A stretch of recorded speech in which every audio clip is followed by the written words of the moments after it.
Right, thank you very much for everybody for signing into this webinar this afternoon. The Electricity Northwest Community Connect event to launch our Powering Our Communities Fund. We are recording it this afternoon. I assume that's okay with everybody. You will please be sure you ask a question or giving a presentation. So yeah, welcome to the webinar. My name is Helen. I'm the Community Energy Manager at Electricity Northwest. So yeah, welcome. My name is Helen Seagrave. I'm the Community Energy Manager. My colleague Kate Stewart is helping out in the background at this presentation today to make the webinar run. So the advice is to make sure your volumes are, you should be able to hear the audio. If anyone else is having problems, please let us know. But yeah, make sure your volumes are up. We have started. The next slide should show the agenda for today. I'm just going to do a quick introduction and a little bit about background to Electricity Northwest. And then we've got some previous winners of the fund to tell us a bit about what they've done with the funding they've had through this fund. And then we'll talk about how to apply this year and what we're looking for this year. Okay, so just briefly for those of you that don't know, Electricity Northwest is the distribution network operators, the DNO for the northwest of England, so we own and operate the electricity infrastructure that brings power from the national grid to your homes and your businesses.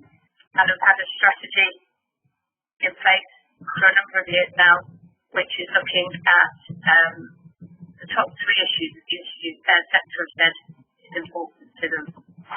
I think we're having an issue with slides very slowly today, so it looks quite pretty, but it wasn't effectively for us. So our strategy for the sector is very much stakeholder. It's about purchasing links to the sector and being focused on the issues that the sector says are most important to them. And what we mean by community and local energy is community-led projects or initiatives to reduce, manage or generate or purchase energy. Local energy is very similar, but it has other people that get involved. It might be local authority-led or housing association-led, and it's the definition that we've developed in consultation with the sector, and these are the types of organisations that are eligible for the funding that we shall go on to talk about.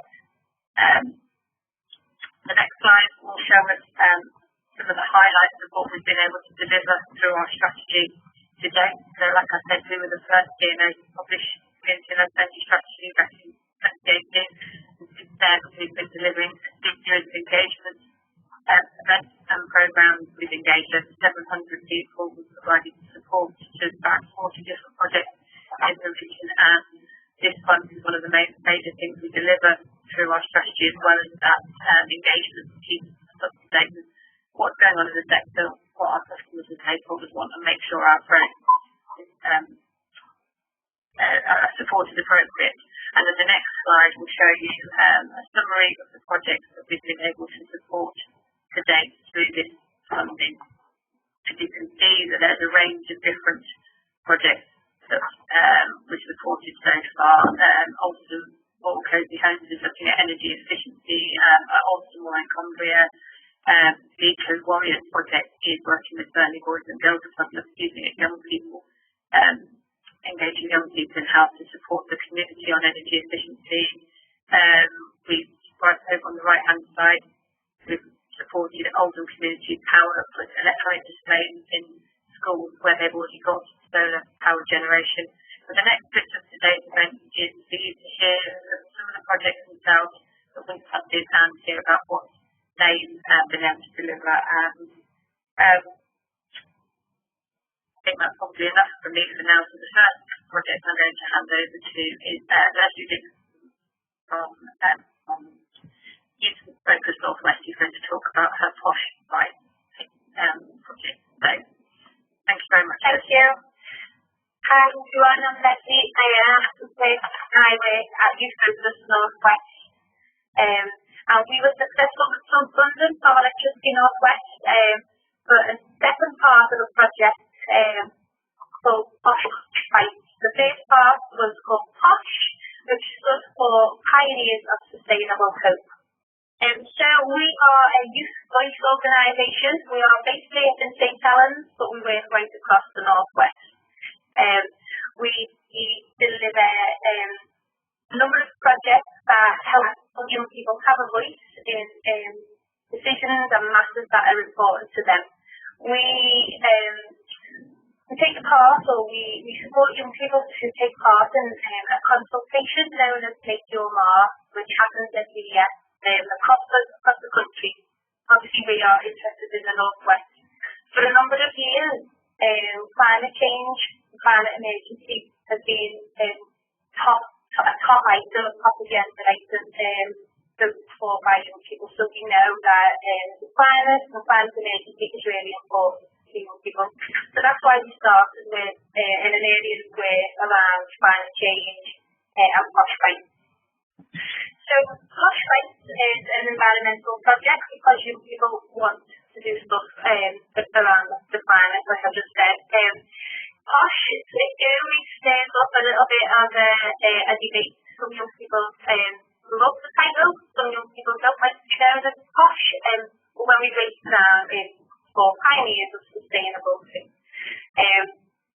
So Posh Bites was a second part to this campaign. You can go to the next slide, please. So with the funding that we've received from Electricity Northwest, what we wanted to do is give these topics, these interesting topics, give them out to young people to do a piece of research and make a posh bite, to make a short video about each of these topics. Research by young people aim to educate other young people. Sometimes when we look at these words and these jargon words, we can put some young people off. So using our how we work around youth voice, it's something by young people for young people. So it was a real intergenerational piece of work and supported with quite a lot by Electricity Northwest in terms of experts. Electricity Northwest were able to find those experts on all of these topics to help educate young people so that they could make these short videos, again, by young people for young people. So if you go to the next one, please.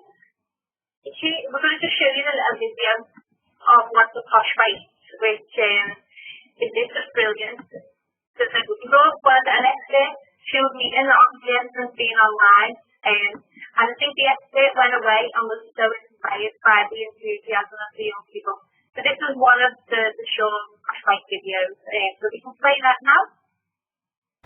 Hi everyone, my name is Leanne. Now before we start this video, I want to ask you, do you have any idea of what sustainable housing is about? Stop there. You've probably thought about myths regarding this climate crisis. Well, you're absolutely wrong. The answer is at home, literally, that's it. As some of you may know, sustainable housing is usually applied to the process of the housing industry, such as less waste, more reuse and more recycling, together with life cycle. Also, environmental impacts, cost, less maintenance and greater satisfaction. We must make sure that you and I are the last generation to make change and save the world and satisfy our old ancestors. Retrofitting is one way of creating more sustainable housing. The process involves fitting more wall insulation to either the interior or exterior of homes to reduce energy loss, increase energy efficiency and save money and the planet by conserving resources. The wall insulation is made out of wood fibre boards, which are breathable to prevent mould and have a low toxicity in case of a fire. These are then plastered over and painted. Retrofitting works especially well for old buildings, which often waste lots of energy. While this does save up to £1,000 a year in bills, it costs over £40,000 to do, so it's much more of an investment. This means that it isn't very accessible to lower income households because the price is so steep. However, as more retrofits are carried out, the price will decrease. Now, understandably, not everyone's willing to retrofit their homes. Maybe it's out of your budget, it's too much hassle, or maybe you live in a conservation area. But don't worry, there are still some ways that you can make your home more sustainable. You can switch your light bulbs to LEDs, which are much more efficient and last a lot longer.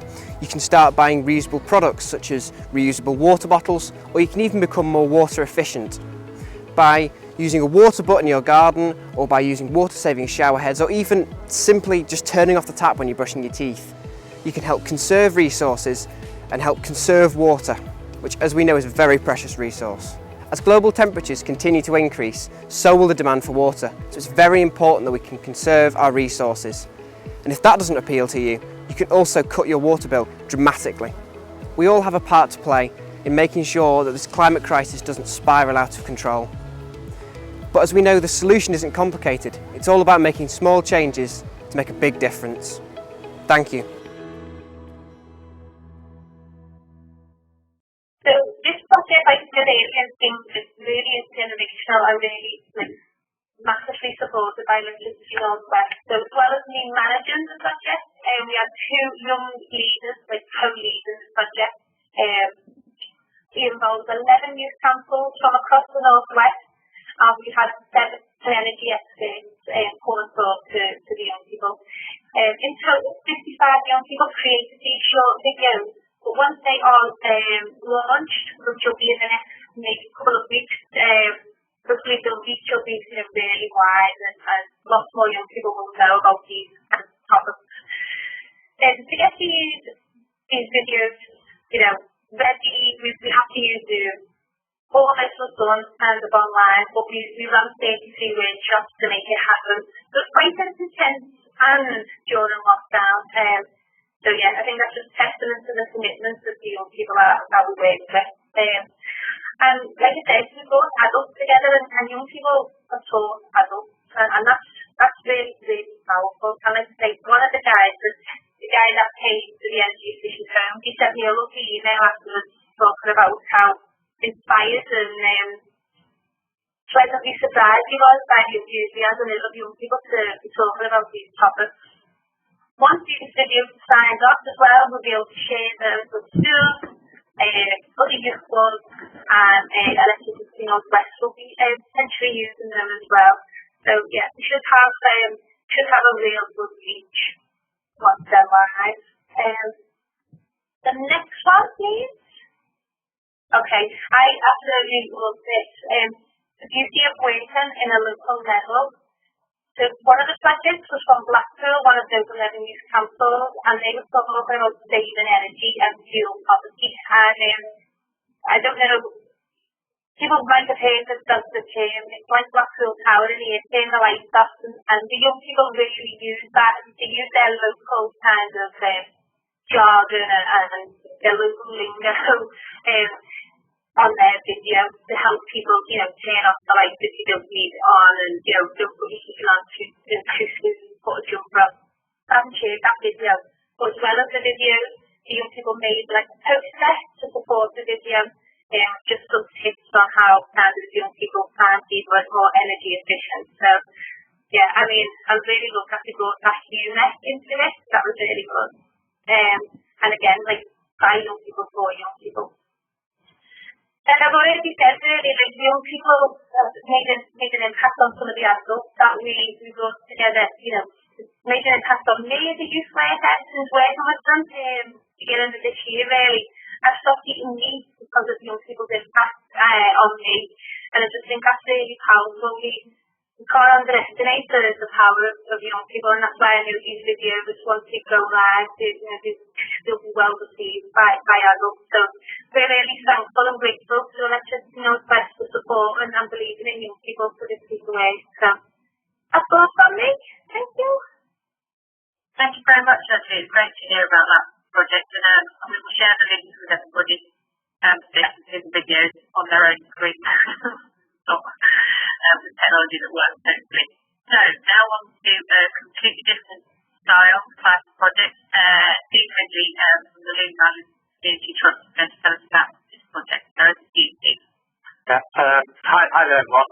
My name's Steve Ridley from the Loon Valley Community Land Trust. For anyone who doesn't know where the Loon Valley is, it's up in to the east of Lancaster. We're actually in a small village called Holt, it's about 3 miles east of Lancaster. The Loon Valley Community Land Trust was set up with the aim of trying to develop affordable homes for local people in the local area. And the beauty of a community land trust doing this. There's no legal right to buy. So with quite a lot of affordable homes, what you find is over time those homes go out of the stock of affordable homes as people have the right to buy them. So that's one thing we can write into our rules. And our aim was to sort of build high quality eco housing for local people and families who perhaps are priced out of a village like ours in Halton, where the prices are generally a lot higher than they are in Lancaster. So we named our project Zero Carbon Electric Houses, and there were quite a few groups who were involved in this. Let me just start with the bottom right. Lancaster Co-housing, some of you may have heard of, is an intentional community in Halton Village, and there's basically 41 passive houses. I lived there, and there were about 60 people living there, and we've been here for 8 years. And 8 years ago, we decided to develop our site with renewable generation and our own private wire. I'll come on to it in a minute. On our site also, we have two other community energy groups, more renewables, Buck and Bay Community Renewables. They funded and provided the solar PV arrays that are on Lancaster Co-housing's houses. And another community group, Halton Hydro, developed a low-head hydro scheme just upriver from us that also feeds into Lancaster Co-housing. So those are the sort of three existing elements. Loon Valley CLC is managing this project, but we've also got another group called Halton Senior Co-housing Project, which I'll come on to. So let's go on to the next slide.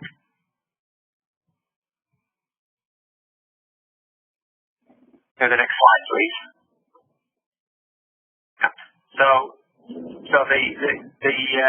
the main sort of plus behind this is the fact that on the Lancaster Co-housing side, we do have a lot of embedded generation. So the picture on the right shows part of the large PV array we've got. We've got 90 kilowatts of solar PV around our site. The pictures on the left were taken from the construction of our of Halton Hydro's hydro scheme. So it was an existing weir, and there were two 100 kilowatt turbines installed. So you can see the turbine. The top picture, the impeller bottom left, and the turbine house with the big space underneath it where all the turbines were fitted and the water passes through. So what we found in the Lancaster Co-housing scheme is that with a 90 kilowatt solar scheme and a 160 kilowatt low-head hydro, we generate between those two systems 800 megawatt hours of renewable energy. Lancaster Co-housing site, the 42 houses plus Halton Mill, only consumes annually 120 megawatt hours. So we're actually pushing back into the grid 680 megawatt hours of electricity a year. So we always felt this was a shame, and we'd like to sort of do more for that locally. The Lancaster Co-housing is its own private wire, so when these two other schemes came along, can we have the next slide, please? We thought it'd be a great idea to try and tap into that. So on this slide, you can see bottom right, that's where the current Lancaster Co-housing, so those long buildings are the housing units. The hydros are off up to the right, and then we had two pieces of derelict land. As you can see there, very close to us. And these were trying to be developed by conventional developers who were trying to develop an old people's home there, normal housing. But as it happened, two groups sort of came together. First, Senior Co-housing. So this is sort of an extension of the Lancaster Co-housing. Not very interested in the site on the right there. And they've developed their scheme for a senior co-housing project as an intentional community for the over 55s, and that consists of 20 houses. They're already they're planning this for approval. And then on the left side, this is where the Loon Valley Community Land Trust came in. So we formed just over 2 years ago with a view to buy the plot of land on the left, and we worked with Lancaster City Council, who has some funding from central government for community-led housing.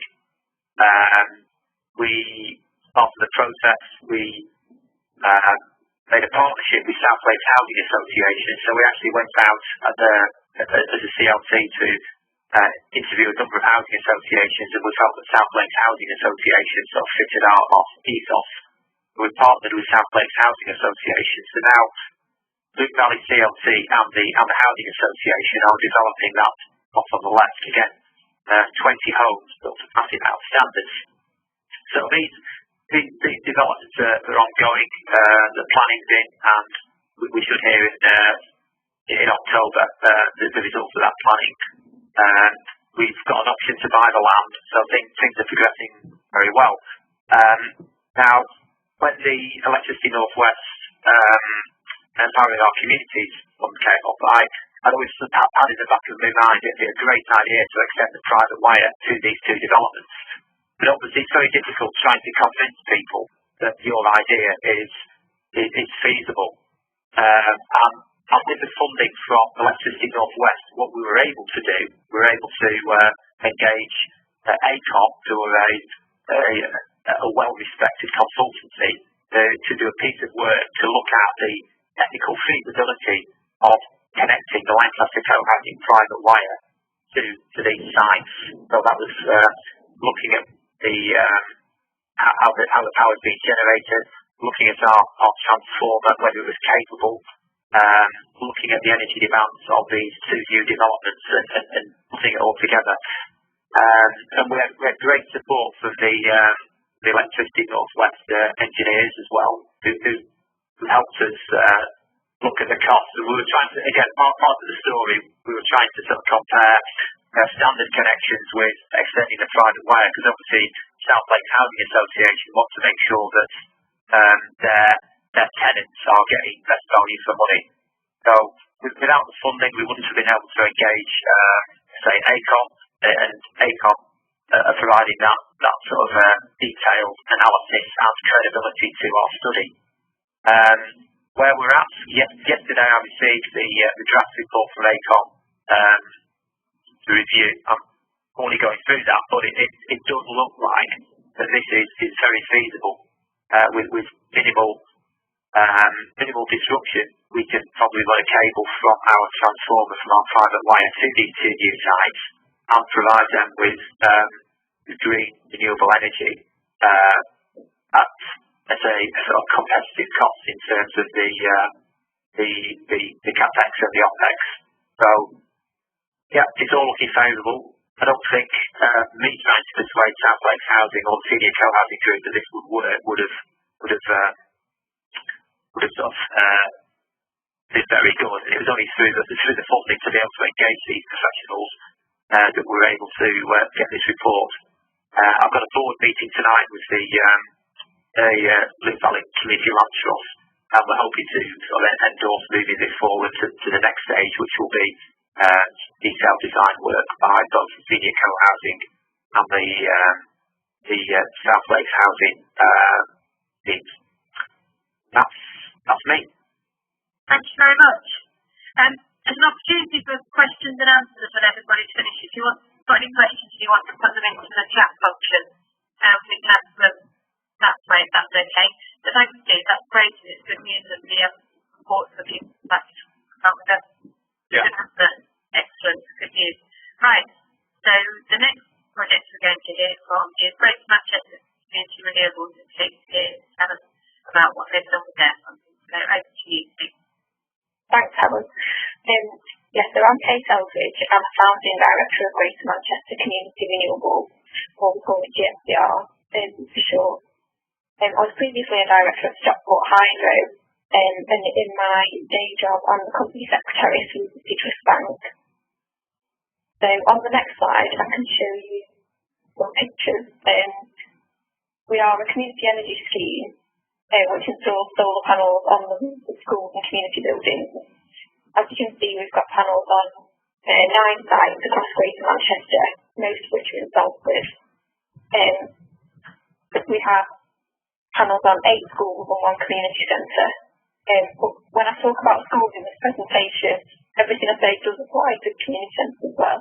Just a bit of a mouthful to say schools and community centres.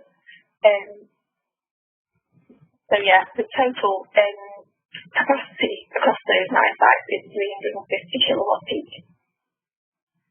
So the next slide, I'm going to talk about how it works. So we raise money through community shares, and we use that money to install solar panels on the roof of the school. That generates clean energy for the school to use, and the school gets a discount on the price of that electricity compared to their main supplier. Electricity not used, similar to the PC example, is exported to the grid. And the income that GMCR makes from selling electricity is used to cover costs such as maintenance and insurance. Members who invested receive a monetary return on their shares, and profits go to the community fund so we can do more eco-friendly projects in the areas around the site. So the next slide, I want to say a bit about what we've achieved so far. So we've supported our partners to save money on their energy bills, saving them a total of £15,000 so far. We've also reduced carbon. By June this year, we've generated over 500 megawatt hours over the lifetime of our project, which is enough to make 31 million cups of tea. Also equivalent to saving 150 tonnes of CO2. We've raised over £300,000 in community shares for this project, and by doing that we provide people with an opportunity to invest in a clean local project and earn a modest return. And as I mentioned before, people want to do something about climate change, and for people who have £100 or more to invest, this is a straightforward way for their money to do some good. And so we've got 241 people who are our members and have done just that. We're also proud to be showcasing renewable technology at the heart of the community. We're also conscious that we weren't fully realising some of the other potential benefits. For example, we do work with Manchester Environmental Education Network to use the panels as an educational resource. We felt that we could do more to support teachers with this. As I mentioned, we've generated a small community fund from our profits, but the amounts aren't really big enough to start up a new project. We also hope that we inspire people to take action on climate change. Perhaps we don't really know. When people see our panels or they see the displays in the schools showing how much is being generated, did they think about their own energy use? Not quite sure. So wanted to do this energy saver project to amplify the benefits of the solar project across the community. And so we applied to the Empowering Our Communities Fund so that we can support our partners at schools and their local communities to save energy and reduce carbon. There's the three main objectives, as you can see: supporting energy saving by the school community, such as parents, teachers and people in the local area, enabling school buildings to become more energy efficient, and also training our volunteers. Everyone at GMCR is a volunteer. So to talk about the school community, schools have relationships with lots of households who we might not meet them otherwise. So we're designing a programme which can be tailored to each school, including energy saving activities for children and families, from assemblies to games and quizzes to energy pledges. Activities will be held at the school and the local community venues nearby, and we'll be following up to measure the achievements of everyone who takes part. So how many households have we engaged about energy efficiency advice, the number and type of energy efficiency pledges recorded, and what energy efficiency measures have been installed and how much money has been saved, and how many people have been referred on to do more intensive energy efficiency work in their houses. For the schools, we're going to provide them with an energy assessment about the school building, which identifies how they can reduce the energy demand of that building, and provide more support schools by the funding called Bailiff funding, which is a 0% interest loan that public bodies can access. to fund energy saving measures. And so we're also going to be measuring what measures we've installed in those schools, or the school has installed, should I say, in those schools, and the associated savings, and how much sort of additional funding we've been able to help them secure. And we'll be also reminding them of the other ways that we can use the panels as an educational resource. And so the third thing, the training for GMCR volunteers, this is so that once the grant funding runs out, we'll be able to continue the energy saving tips and work. So how will it be delivered? The volunteers don't have the skills and the knowledge to give us energy saving advice at the moment. So we did a tender and have selected a charity to partner with called Groundwork, who've got lots of expertise and experience in helping households who are in fuel poverty. So you might have guessed that when we applied for this grant a year ago, it was before COVID. So we're now figuring out how we can deliver this project in a socially distant way. The schools have got a lot on in delivering their new ways of working, and we are reliant on their enthusiasm and support to make this project work and identify opportunities to spread our energy saving message. So while COVID presents challenges, it also means the project is even more important, because given the prospects of a second lockdown, if people are in the houses for more time than they normally would be, the energy costs will go up and they could face financial difficulties. And from an environmental perspective, offices will all have the heating on, but when you've got fewer staff in the office and other staff working at home, they will also have heating on when they might not otherwise have done. And so there's going to be a lot more carbon created for people doing that kind of using energy in the home and in the office at times when they wouldn't have before, and the time when we need to be urgently reducing our carbon emissions. I think we've also got a bit of an opportunity with this Green Home grant coming in that the government has announced. So hopefully people who engage with the project will have some support if they do want to do more energy saving measures in the house. So on the next slide, I've just got a few ways that you can be part of it if you want to. You can follow our progress regarding the solar arrays and the energy saving project by signing up for our newsletter on our website. You can use the same link if you're interested in volunteering with us. And if you know any sites who would like solar panels on their roof in Greater Manchester, please introduce them to us. You can also take a quick and easy step towards going green by switching your own home energy supplier to a clean one at that link. And so on my last slide, I just want to take the opportunity to say thank you very much to ENW North West for this opportunity, because people do need the help. The climate emergency is upon us, and now we've got an opportunity to make a difference.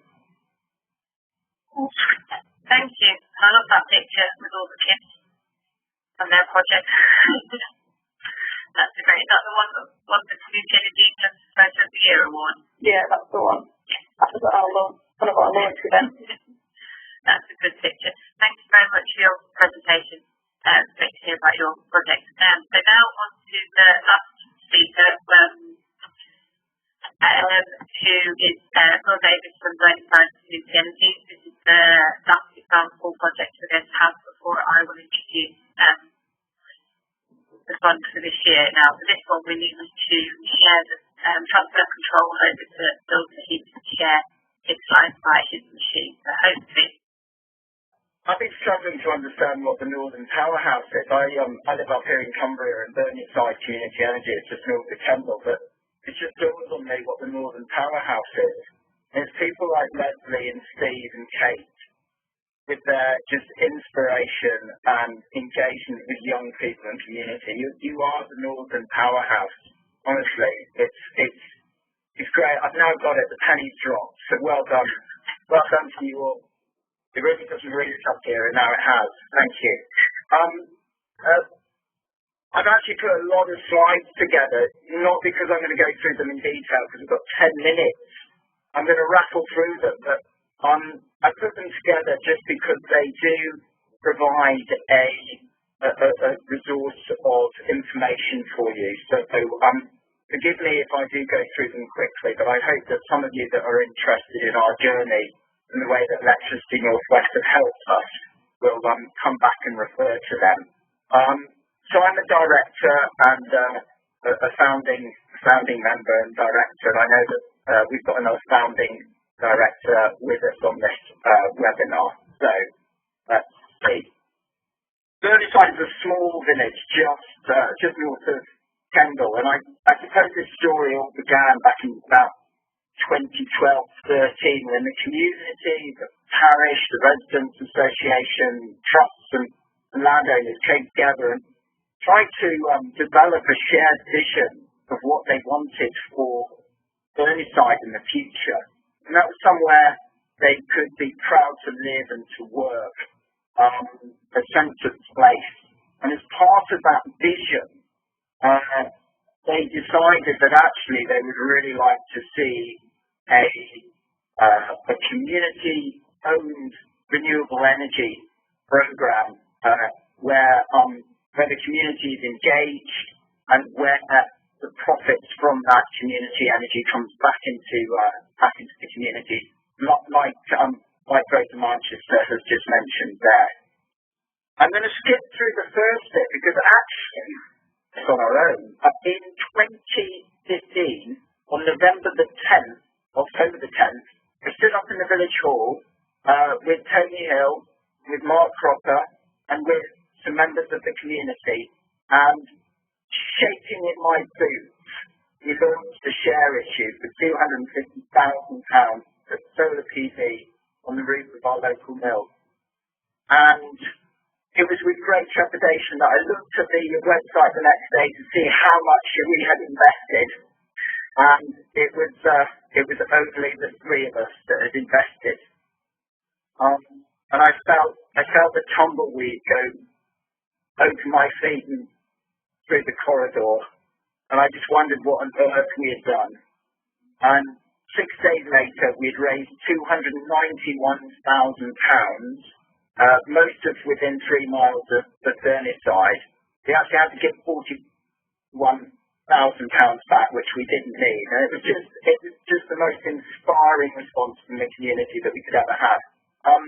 2015 was Storm Desmond, and actually within a month or two of receiving that money, we installed 250 kilowatts of solar PV on the roof of James Crocker PLC, a paper mill right at the heart of the community that allowed us to use their roofs for free. And we used local installers to make sure that that money stayed within Cumbria and the local economy as much as possible. There's a massive slide here because what could be easier, as Kate will know and Steve will know, than just putting some flat panels on a flat roof? Well, anyone that's involved in community energy knows that there's a tremendous amount involved. Everything from developing your rules, registering with the Financial Conduct Authority, establishing your share issue. But I'll tell you one thing, the community energy sector is wonderful. People shared with us, and Burnside Community Energy want to share with you if, inspired by any of the speakers tonight, you want to take up the baton and set up your own community energy scheme. We'd really like to share with you our experience, our rules, anything that we can do to help you. This is about that collaborative approach.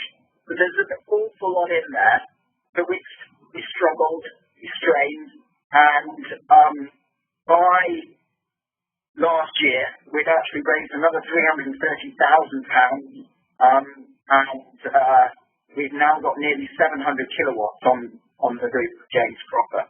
Wonderfully, because this is why we were set up, not to make shareholders money. But wonderfully, last year we managed to put a £21,000 30 kilowatt PV array on the local primary school. So we were giving back to the community already, and that's what we were really set up to do. So it's been wonderful that.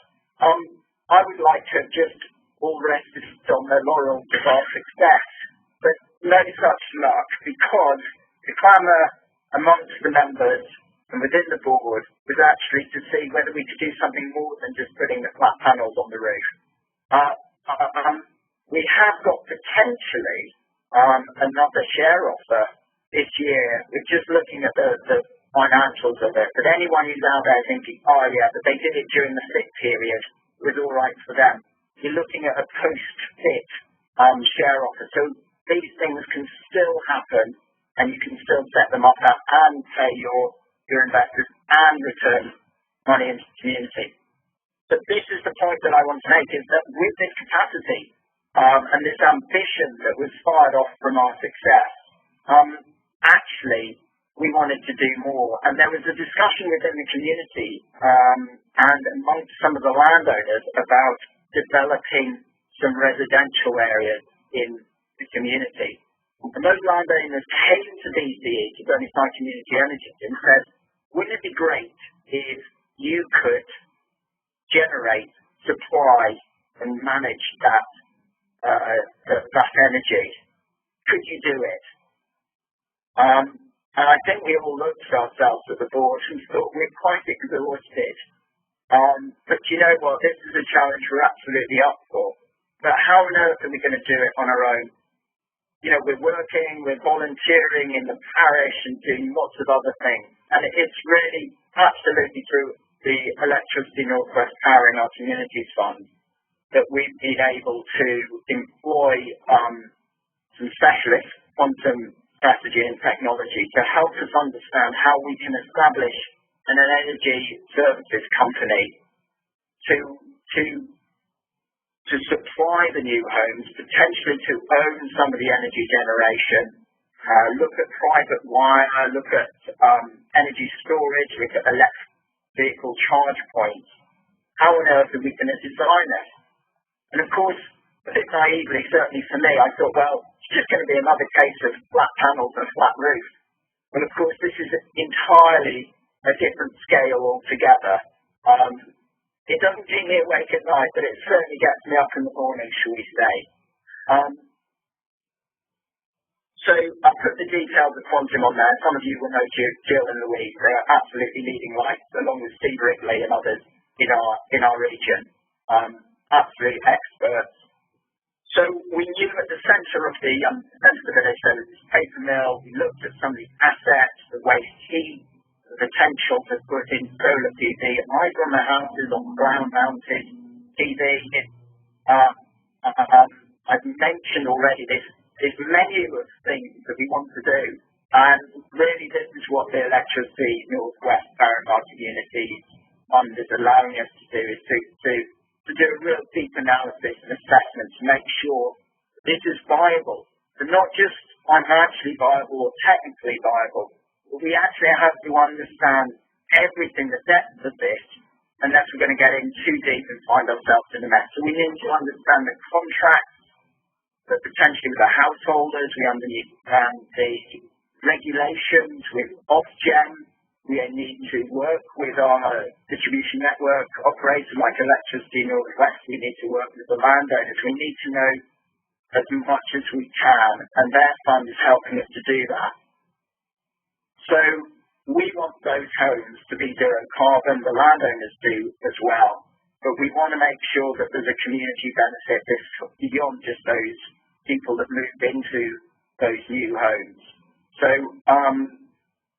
we want some carbon literacy, both within the community and within anyone that is working within the stakeholder group as well. And just yesterday, we had some of that carbon literacy delivered by Quantum to help us understand what zero carbon really means. We've looked at the planning allocations. Again, I'm going to grid through these. There's technical challenges and organisational challenges as well. So, and I'll just give you an example. If we own as Burnside Community Energy, say the roofs and the solar PV, will those homeowners be able to get a mortgage? Which means that we need to understand from the Association of Mortgage Lenders what is permissible for them. So it's really deep, this investigation. It is a pioneer. It will be the first, not only in the Northwest, the directors want this to happen, so that not just for Burnside, but so that we can share it with the rest. Because isn't it madness when we look out of our windows and we see these huge developments happening left, right, and centre? And where's the energy coming from? It's coming from our big six. It's coming from those main power supply companies, and it could be coming from the community. And that's really what we want to do in Burnside, is show that a small community can do this. So the next steps are working with the design team, developing a business case. What's wonderful, and I'm probably going to jump to the conclusion in a minute, is that we've actually used the Powering Our Communities grant, I hope this is permissible, Helen, to look at other funding streams. And in fact, we've brought in potentially £100,000 through the Next Generation Fund to support them. We wouldn't have been able to do that without Electricity Northwest, without Jill and Louise. So again, it's in that capacity building that the funders enabled us. There's legal constraints, there's electricity demand, there's supply and demand, lots of different options about storage, about battery storage, about daily use, annual use, seasonal use. We've got a lot to get our heads around in the board. What I'd like to just finish off with is just some really basic conclusions. The Powering Our Communities grant has been, we couldn't have started this without them. And thank you for that, as the other speakers have said. Use the grant really wisely, if you can, and think about the capacity building too, because the grant doesn't last forever, and you need to leave. You need to cut loose from the grant and have that capacity within your organisation. And it can help with that. It can help with understanding how you need to set up as an organisation. Do not underestimate the administrative and governance requirement of a community energy company. As I say, Burnside and lots of others, Community Energy England would help you with some of the rules and some of the understanding. I'm absolutely sure about that. It takes a lot, but don't be daunted. There is help out there. I said you will get exhausted. I bet you everyone on this call has been exhausted by their work on community energy. It's exhausting, but it's absolutely inspiring. And Leslie and Kate, with your young people, it's wonderful to see that, and we need to engage more in Burnside. Please think about succession. There's no good if you just exhaust yourself, and it's no good just saying yes to the technical support, because actually when they leave and then someone says, have you done the PPA? And everyone looks at each other and says, what's a PPA? You don't want to be in that situation. So ask dumb questions and empower yourself with that knowledge. And finally, best of luck. As I started off, I now know what the Northern Powerhouse is, and it's the people on this webinar that are going to make a difference. Thank you. Thank you very much, Phil.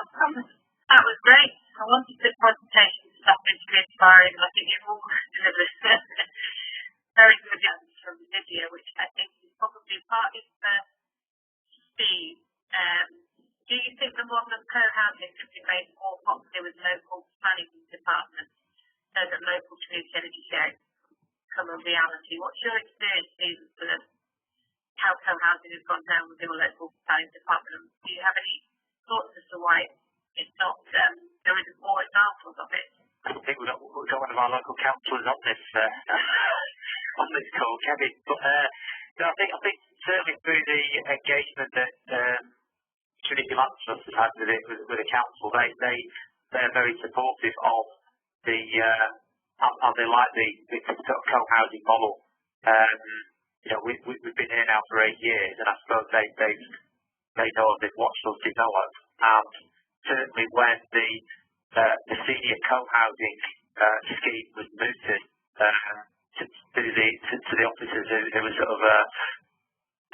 this funding, they were really excited, and the City Council has been very, very supportive in terms of helping both the Senior Co-Housing Group and the Community Land Trust develop their projects.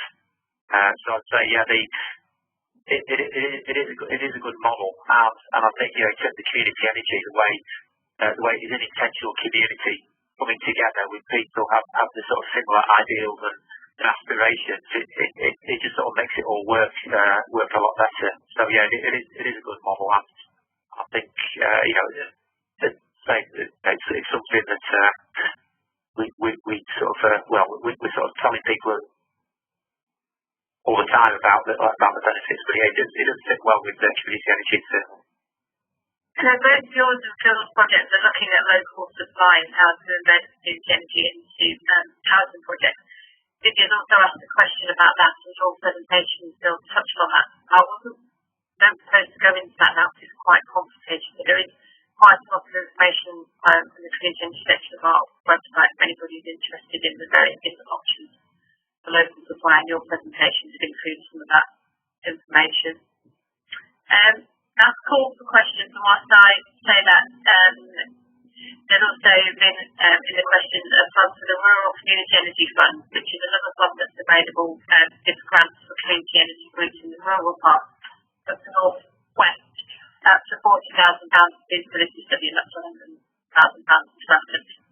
grant. And Kate Gilmartin to share their email address if anybody's interested in that.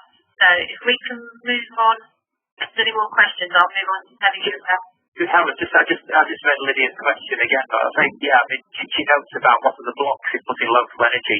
You know, I think there are some real issues there in terms of community energy groups, in terms of understanding what the rules and regulations are. So certainly electricity supply, public schools getting the same issues as well, what you can and can't do, what the rules are, and the rules keep changing, and it is quite difficult to keep track of what the rules are and what you legally can and can't do. So I think, you know, I think electricity, as there's plenty of other folks, Electricity North West have a great tool of information there and can continue to help groups like ourselves understand these issues, and that's really welcome. And I mean, outside the funding, we're happy to talk to projects one-to-one. But we have focused on the local supply issue in the previous community connect, and that material is still on our website for people to go and review. And also, we do a regular quarterly policy and regulation update as part of our newsletter, which quite often brings out the changes that are taking place that affect or people's ability to generate and supply locally. And we've also supported the local electricity bill, which is one of the ways that the campaign group House for Change are trying to make it easier and the cost more proportional for community-led energy groups and anybody in particular to supply energy to their local area, because it is a tricky issue the way the industry is set up at the moment.